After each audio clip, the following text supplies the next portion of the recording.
Yeah. And that's all. If you feel like you gon' win, you gon' make it. I'm just here to fill you in on the basis.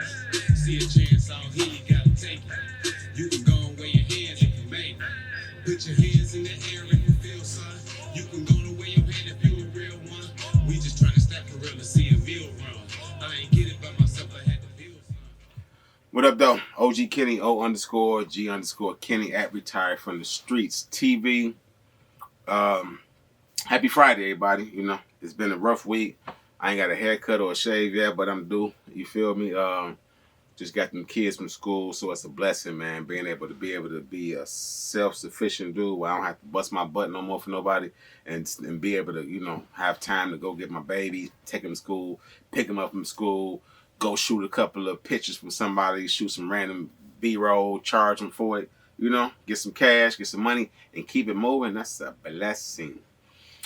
Speaking of blessings, I had the good fortune a few months ago, maybe about 2 months ago, actually, 3 maybe. Anyway, it's a brother of mine, man, that I reached out to. I was looking for him, like I do a lot of dudes. You know, I started this partly why I started this podcast was I was looking for a homie, ran across this individual named Barbara Davis, and y'all seen the story. If y'all didn't get that story, go watch the one, I'm in Love with a Woman Doing Life. And that breaks down that whole story of how I met her and why I started the podcast, or rather the video channel, whatever you want to call it, right? My thing is, I was looking up my brother, Efren Paredes Jr. I hadn't seen him, since 1999, right? So it's been, look at all these years that done passed, right? As I'm Googling his name, it sent me to a Facebook link. That Facebook link is called Free Efren Paredes Jr. Now, in 1989, Efren Paredes was a 15-year-old scholar student. He was a scholar student at, what high school did he go to?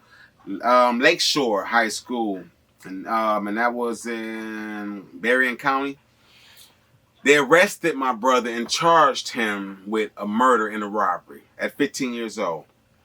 He went through court proceedings like anybody else. The details of his case and whatnot, I want him to share when we have our moment, and he get to call home and talk to me. Because when I found his Facebook page, I was like, whoa! I sent them an immediate inbox, man. Wooty wooty whoop, bro, man. Love, bro. I ain't seen him in all these years and whatnot.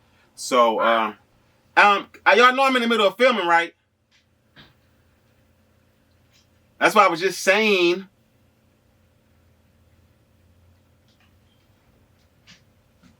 So as I'm going through his Facebook thing, you know, and I sent him the message, whatnot, and then I letting him know how long it's been since I seen you, and man, you a good brother. I wonder, you know, you still in that bad boy. You got to think, this was 1999 when I last seen this man.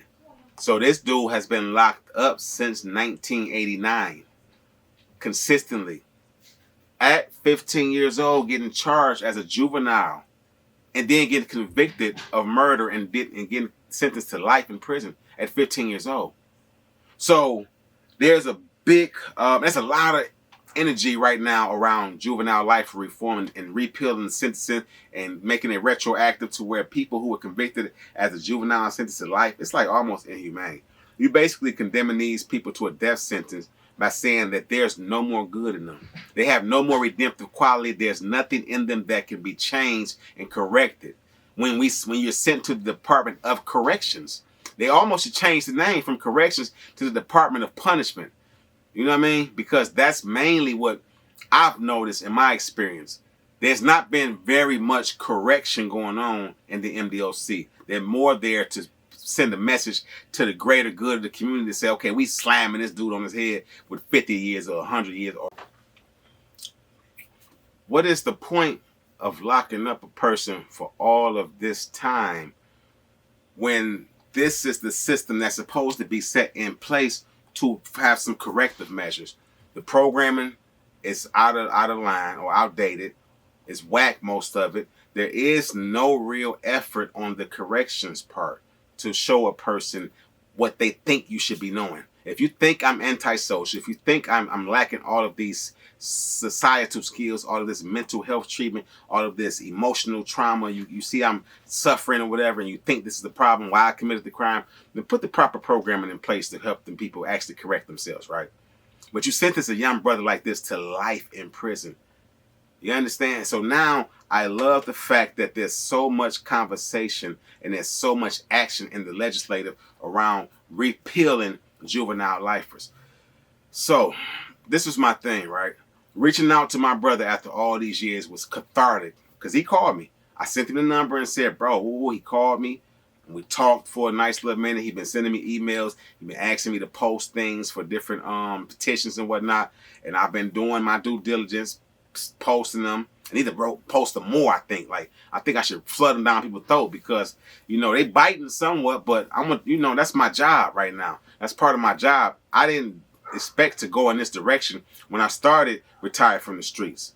You understand what I'm saying? I wasn't trying to be into no type of justice reform, but for my brother, I'm going to hold his flag up. And I'm most definitely going to become an advocate for good brothers like him and good people in general who deserve, injustice anywhere is injustice everywhere, right?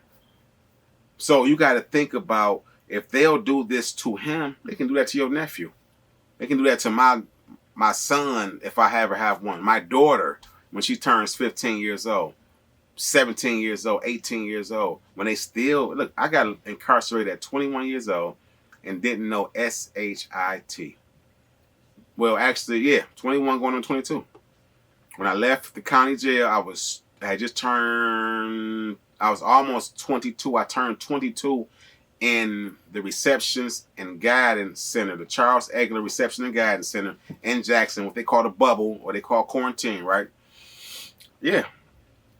Yep. So you got to think, man, I've been off and on thinking about these different brothers I met during that first period of incarceration. Because a lot of them, the ones I met through my second and third bid, I'm still in touch with a lot of them dudes, right? Back then, though, them dudes, a lot of them I lost contact with, so I'm constantly looking them up, Googling them, going on all these social sites, checking the MDOC, Otis, you know what I'm saying, just to see if they still are around. And when I found Efren, I still found him in good spirits, man, resilient, still strong, still very much a Latino warrior. You understand what I'm saying? My brother. Somebody all called my brother at a time when they said that blacks and Latinos and blacks and Mexicans and blacks and Puerto Ricans and everybody else didn't F with each other. We linked up as brothers on the yard, broke bread with each other. That man taught me so much. And he was 25. But he had been seasoned. Because, come on, after 10 years. And then they wrongly convicted this dude. Where is it at? I'm going to read you what this detective actually said about it. Let me go to it. This detective's name is Ciolino. His name is Paul Ciolino. He's a veteran private investigator. And he wrote the book In the Company of Giants, The Ultimate Investigation Guide for Legal Professionals, Activists, Journalists, and the Wrongfully Convicted. So he said this about my brother Efren Paredes Jr. There is not one shred of credible evidence to suggest that Efren was involved in the murder. No weapon, no eyewitnesses, no physical evidence, no motive, no prior conduct to suggest that a 15-year-old student, athlete, and honor roll student with zero criminal background would have planned, participated in, or committed this murder. The community and jury was sold a bill of goods based on the words of drug dealers and thieves. Whoa. And that's why my brother been sitting in prison since 1989, 1990. You got to think, I was 13 years old when he got locked up. I'm 46. That's 33 years. That'd be 40 years and a few more years, several more years, right? So as I'm talking about this, it reminds me of the story of George Stinney. George Stinney was the youngest person executed on U.S. soil. He was 14 or 15 years old at the time, the same age that my brother got locked up, right? Let me see. He was born in 1929. He got killed, I think, 1944. He got executed. They George Stinney was the victim of a setup. They lied and said that he killed 2 young white girls and left their bodies, right? They charged this young brother with those crimes, found him guilty, sentenced him to death row. And they killed him. They executed the brother in 1944 at 14 years old. Up in there, right? This story reminds me so much of that. And nothing has changed in all these years. Nothing has changed in all this. You're talking about almost 100 years later. All these years later, we still dealing with this type of heinous injustice and criminal activity on behalf of those who's supposed to be protecting us, right? No shred of evidence, not one shred of evidence, but this dude's still been in prison all these years. When he tell his story, it's going to be an honor for, because listen, this brother has been, let me tell you about the support he got, right? Let me tell you about the support this brother got. Several notable scholars, okay, call me back. Several notable scholars and activists across the country support Efren's release, including Dr. Elizabeth Betita Martinez, director of the Institute for Multiracial Justice, author and activist Dr. Carlos Munoz Jr., professor emeritus at the University of California, Berkeley, author and activist Dr. Rodolfo Acuna, historian, educator, and Chicano studies scholar Dr. Jorge Chinilla, director of Chicano Boricua Studies Department, and where is that? Studies Department, Wayne State University. Author and activist Dr. Martha Grace Duncan, professor of law, Emory University. Listen, go to the number 4, Efren, EFREN.com, right? That's how it look. Can you see it? I don't know. But anyway, go to 4, Efren, and you'll see everything on there. His case history and everything else, man. I'm doing this story because I love my brother and I hate injustice and I want to see that brother home. I want to see juvenile lifers home, especially the ones who've been there for a long time, man. Them babies you locking up. These babies that you sentencing to death row to a death sentence, basically. Life in prison is a death sentence. And it slowly eats at you from the inside out if you ain't strong. That brother's strong. I love him. I pray that he come home soon, and I'm going to do everything in my power to help that, man. I love y'all. Y'all be safe out there. Enjoy y'all weekend. Don't forget to subscribe. Hit the notification bell. Hit the like. Get in the comment section. Let's talk. Let's share the content. If y'all find any value in it, OG Kenny, O_G_Kenny, at Retired from the Streets TV. I love y'all. Be safe. I'm out. Nigga. Ha.